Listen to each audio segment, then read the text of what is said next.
음식에 담긴 재미있는 역사 이야기, 위대한 인물들의 식탁을 들여다보고 그들의 삶을 야사로 풀어봅니다. 음식과 역사의 신선한 만남. 안녕하세요. 국방야사 진행을 맡은 한창원입니다. 먼저 국방야사 본격적으로 시작하기 전에 함께 해주실 분들 소개해드리겠습니다. 역사 이야기 맛깔나게 해주시죠. 역사 전문가입니다. 임동현 교수님 나오셨습니다. 네, 안녕하세요. 신한대학교에서 서양사를 가르치고 있는 임동현입니다. 오늘도 역사적 사실과 야사를 버무려서 즐거운 시간 보냈으면 좋겠습니다. 네, 그리고 역사 속 음식들을 새로운 감각으로 재현해 드립니다. 국방야사의 메인 요리사죠. 이재범 셰프도 함께합니다. 안녕하세요. 국방야사의 국방 담당 이재범 셰프입니다. 오늘도 역사 속 음식들을 저만의 스타일로 재해석해서 맛있는 요리 만들어 보겠습니다.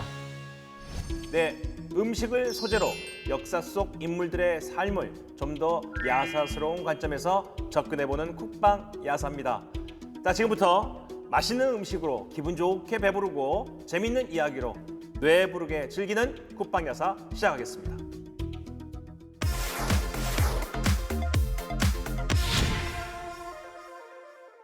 오늘 만나볼 주인공부터 함께 알아보도록 하죠. 임 교수님, 힌트를 좀 주시죠. 오늘 인물이 누굽니까? 예, 이 사람이 했다고 알려진 굉장히 유명한 말이 있는데요. 짐은 곧 국가다. 이런 얘기가 있죠. 루이 14세가 한 말이죠. 예, 맞습니다. 물론 이 얘기를 실제로 했는가는 좀 의문인데. 맞아요. 예, 그렇습니다. 뭐 그럼에도 불구하고 루이 14세를 가장 잘 표현한 문장이라고 생각이 되는데요. 프랑스 역사상 가장 오랜 기간 동안 프랑스를 통치했던 왕 루이 14세가 오늘의 주인공입니다.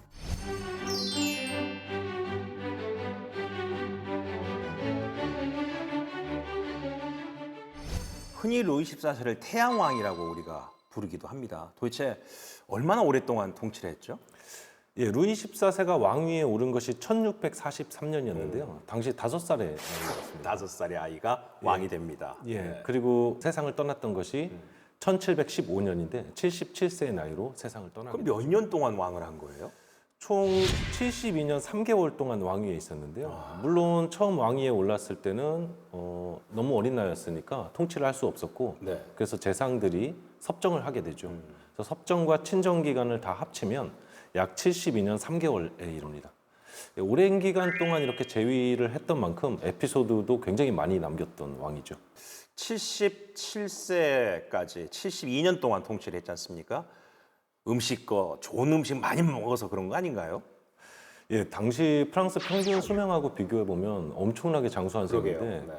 근데 실제 수명이 있고 건강 수명이 있지 않습니까? 네.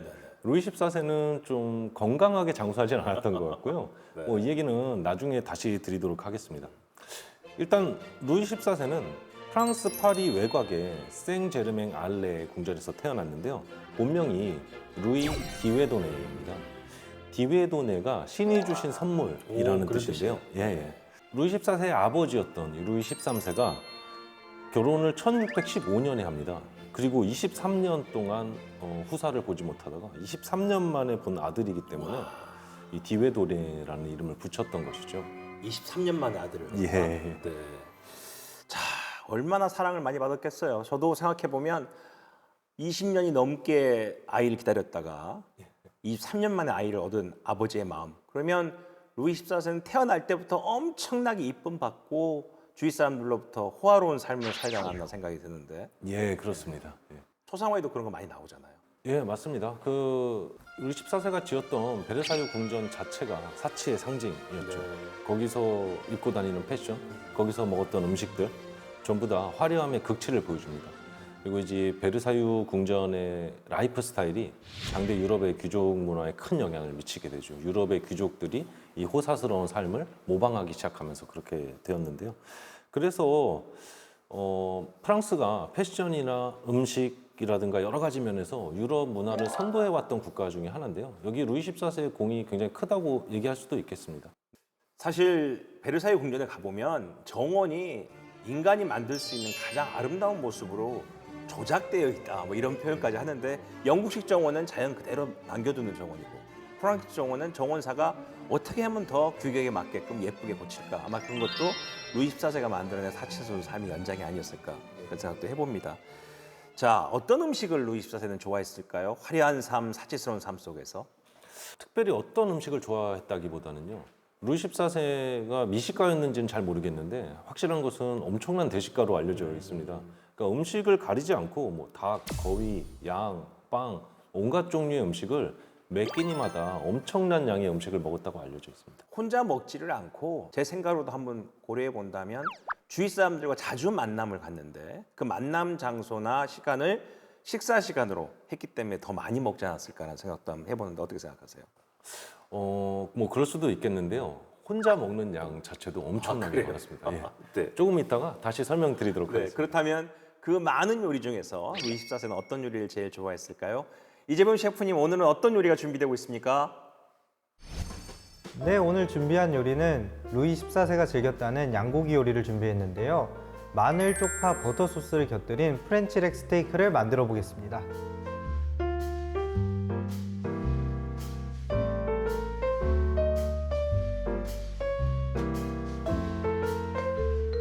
호화로운 궁중 연회를 생각해서 최상급의 프렌치렉을 준비했고요. 거기에 궁전에 전용 온실을 설치할 정도로 좋아했다는 아스파라거스도 같이 곁들여서 화려한 한 접시 만들어 보겠습니다. 자, 대식가라고 하니까 그 무조건 푸짐하게 한 상 차려주길 저희도 기대하고 있습니다만은 자, 루이 14세에 대해 본격적인 이야기를 해보죠. 우리가 프로그램 시작할 때 루이 14세가 태양왕이었다라고 얘기를 했잖아요. 이 태양왕은 어떤 의미입니까? 궁정의 인테리어나 여러 예식에서 루이 14세가 스스로를 태양과 동일시했기 때문에 붙여진 이름인데요. 원래 태양이라는 것이 고대부터 절대자의 상징이었거든요. 그래서 루이 14세는 태양을 자신이 가진 권력의 표상으로서 채택을 했던 것이죠. 그리고 어렸을 때부터 발레를 배웠었는데요. 오, 그래요? 예. 네. 베르사유 궁전에서 펼쳐지는 공연에서 직접 그리스 신화 속의 태양의 신, 이 아폴론의 모습으로 등장하는 경우도 있었습니다. 네. 루이 14세가 참여했던 이 발레 공연은 그러니까 단순한 오락이 아니고 절대자로서 국왕의 힘이 이 사방으로 뻗어나간다를 보여주는 일종의 전례라고 할 수 있겠습니다. 태양왕, 태양과 본인을 동일시했다. 절대 권력을 만들려고 했던 욕심이 아니었나 생각도 드는데 어떻게 본다면 프랑스의 절대 왕정을 만든 왕이다. 루이 14세가 그런 생각도 듭니다. 근데 저는 그 과정에서 일부 귀족들의 반발도 반드시 있었을 것인데 그들의 그 반발을 어떻게 그렇게 잘 조율해냈을까요? 루이 14세는 온갖 축제와 오락을 베르사유 궁전 안에 다 모아놓고 당대 프랑스의 지방 귀족들을 다 베르사유로 끌어들였습니다. 그래서 이 귀족들이 베르사유 궁전의 사치, 낭비 이런 삶에 젖어들면서 왕에 대한 도전 정신이 사라지고 점점 순응주의적으로 그러니까 왕에 충직한 신하가 되어가는 것이죠. 그러니까 어떻게 본다면 우리는 강압적인 정치, 강력한 왕권으로 귀족들을 통제했을 거라 생각하는데 전혀 그렇지가 않고 함께 사치하면서 함께 쾌락을 즐기면서 귀족들을 왕권의 하나의 힘으로 또 그런 착각을 할 수 있도록 만들었다. 그렇게 생각하면 되겠네요. 예, 그렇죠. 그러니까 프랑스의 지방 귀족들이 베르사유에 발을 들이는 순간 심리적으로 압도될 수밖에 없었던 것이죠. 예, 루이 14세는 이런 분위기 속에서 대규모의 공연을 개최하고 축제와 연회를 매일같이 열었는데요. 축제의 경우에는 뭐 하루 만에 끝나는 축제도 있었지만 긴 경우 뭐 보름까지 이어지기도 했습니다. 보름까지. 예. 네. 뭐 매일 밤 음악과 춤이 함께하는 무도회, 연회가 열렸고요. 도박판이 벌어지는 경우도 있었습니다. 당시 도박이 귀족 사회에 대단히 성행하던 오락이었으니까요. 사실 역사는 순환한다는 얘기를 많이 합니다. 로마에서도 그랬죠. 예. 로마의 군주들도 그렇게 파티를 많이 하고 많은 음식으로 귀족들을 자기 편으로 만들었는데 프랑스 루이 14세도 완전한 향락 정치를 통해서 귀족들을 한 팀, 한 원팀으로 만든 게 아닌가 그런 생각이 듭니다. 자, 루이 14세가 얘기를 들어보니까 이 음식 문화, 음식 예절을 권력에 활용했다고 하던데요. 예, 식사 예절을 통해서 그 식사에 참여하고 있는 사람들의 서열을 그대로 보여주는 이런 방식이었는데요. 네네. 식사 때 앉는 의자가 여러 가지 형태가 있었습니다. 그러니까 왕이 앉는 의자와 귀족들이 앉는 의자가 모양이 달랐던 것이죠. 네. 그러니까 왕은 제일 좀 큰 의자. 치사하다.